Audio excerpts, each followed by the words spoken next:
या न्यूज बुलेटिनचे सहप्रायोजक आहेत गोकुळ.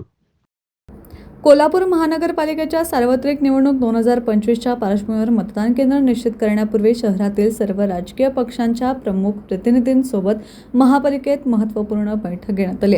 स्थायी समिती सभागृहात पार पडलेल्या बैठकीला प्रशासक के. मंजुलक्ष्मी यांची प्रमुख उपस्थिती होती. बैठकीत निवडणूक प्रक्रियेबाबत सविस्तर चर्चा करण्यात आली. येत्या 2 तासात निवडणूक आयोगाकडून मतदार याद्या अंतिम केल्या जाणार असल्याची माहिती देण्यात आली आहे.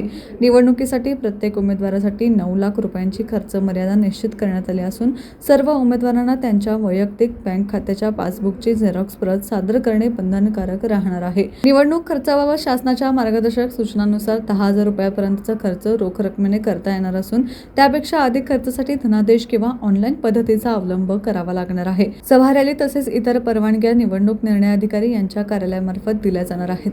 विधानसभा निवडणूक 2024च्या सूचनेप्रमाणे खर्चाची दरसूची ठेवण्याबाबत सर्व पक्षांमध्ये चर्चा होऊन सर्वानुमते निर्णय घेण्यात आला.